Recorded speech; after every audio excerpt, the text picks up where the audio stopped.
I think a lot of people would probably say that their freshman year of high school was pretty rough.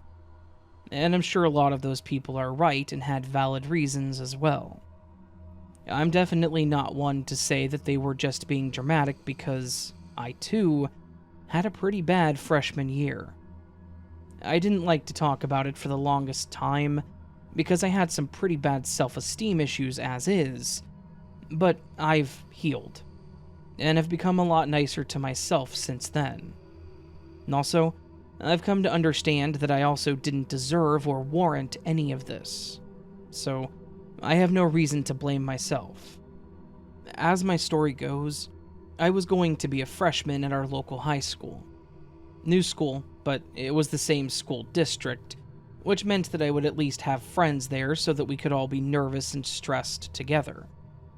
I was a pretty normal kid growing up, or so I thought.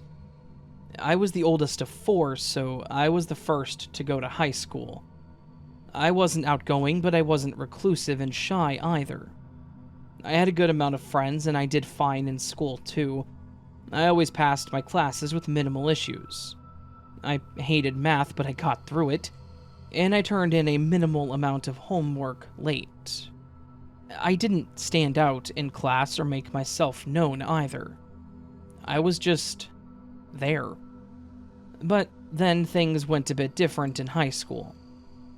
Most of my classes were fine, except for my chemistry class. Science was one of my favorite subjects, so I typically didn't have any issues.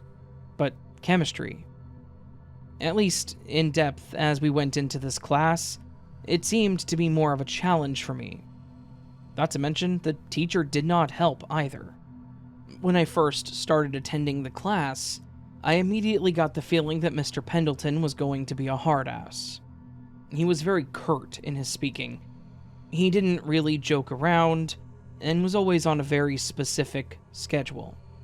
He would get upset very easily if someone interrupted him during a lecture, including slamming his hand down on the desk or the whiteboard. He would do this ear-piercing whistle to get people to pay attention. He was always just very intimidating. I always thought it was weird to the point that if kids bothered you so much, why even be a high school teacher? Anyways, I did my best in that class, but I admittedly struggled with locating the elements on the periodic table and remembering their symbols. I knew some of the common ones, but struggled with the rest. I tried asking him for help, like if he had any suggestions on making it easier, but with a dead stare, he looked at me and said, "Just memorize it. It's not that hard." I walked away from that conversation thinking that I was truly in the wrong, as if I was the only one that ever had issues with it, and that's how I took it. Over time, I did not get better in that class. I continued struggling with some of the topics, and Pendleton did nothing to make me feel better about it. When I got my assignments back, he didn't just mark things as wrong, he would put some mean comments next to them, making me, again, feel like there was something wrong with me. We had a monthly quiz that we took going over all that we learned that month, and when he was passing out the graded quizzes, he would hand it to some saying things like, "Do better, study next time," but never encouraging or optimistic words. Then he got to me. He flipped open my quiz and asked a question out loud, calling out a specific person to answer. He confirmed it was correct, and then pointed out my incorrect answer. He tossed my quiz at me and let the whole class know that I had the worst grade, singling me out. Everyone was staring at me, and I had never been more embarrassed. I felt incredibly stupid at that point. I put my head down, feeling the eyes burning into me. I remember actually going to the restroom and crying. My parents did ask me about school and weren't dismissive, but they also didn't think the situation was that bad. I do blame myself for part of that, as I didn't really tell them how bad it was or how much I hated that class. I told them about how I didn't like the class, how the teacher was really unnecessarily mean, and how I seemed to be singled out. I showed them my assignments with his remarks. I told them about being embarrassed in class and how I seemed to be the only one affected by it. They agreed that he seemed pretty mean, but said that they would talk to the principal about it. I even spoke to my friends and others that were in his class, and they all agreed that he was a complete jerk, but didn't understand why I was being picked on so much. Except one friend that usually excelled in a lot of classes. He basically blamed me, saying that I needed to study more, and that he was just trying to push me to do better. I wasn't friends with that person for much longer either. So, while I waited and hoped that my parents would actually be able to make a difference, I tried to push through the harsh words and embarrassment, and really worked my ass off to at least pass the class.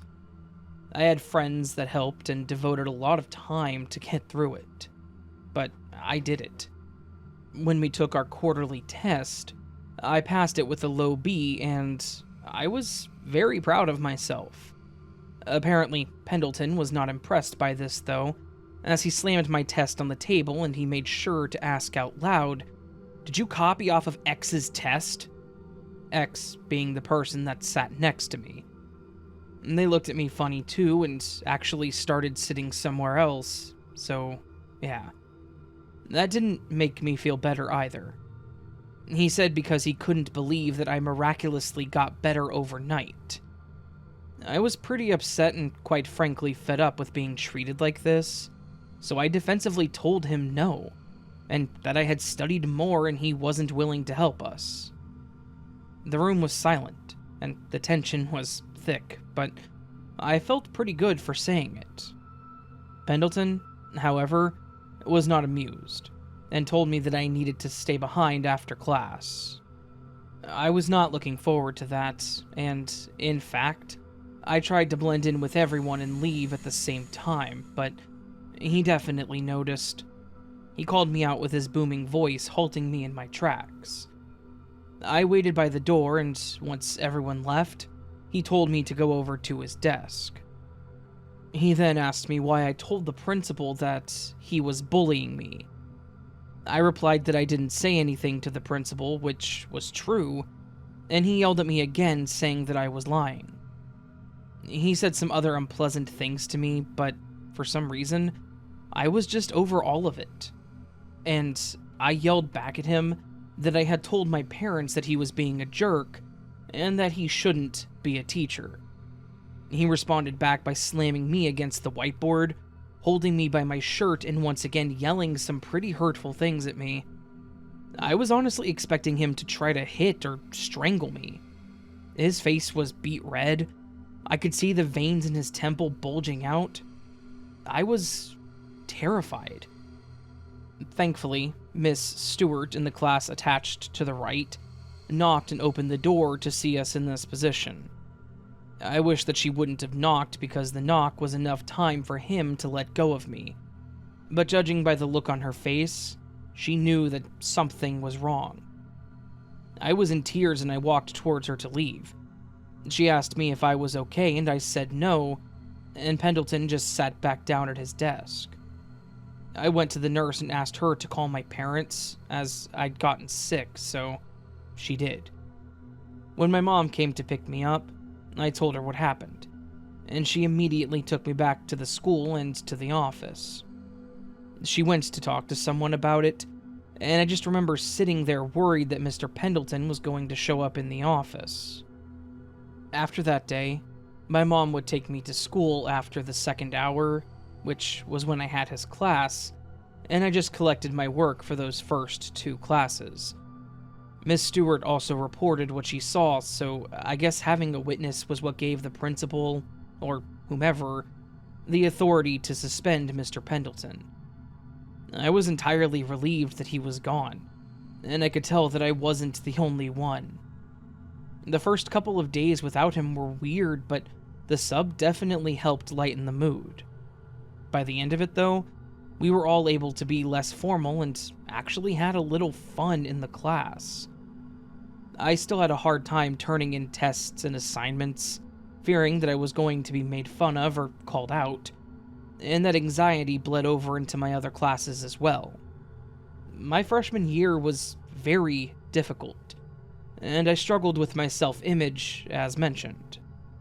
It slowly got better over time, but I think I really had Miss Stewart to thank for that.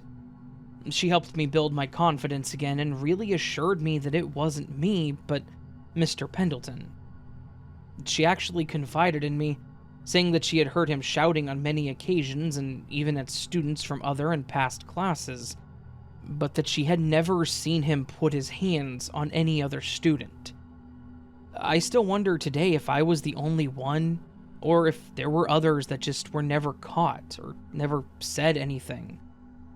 Hell, I still don't understand why I was singled out so hard. I know I wasn't the only one that wasn't doing well in the class, but I was the only one that seemed to be targeted. And I don't know why. He never did return to our school, and I did much better after that. I just hope that he was never able to teach again, if that is how he treated students.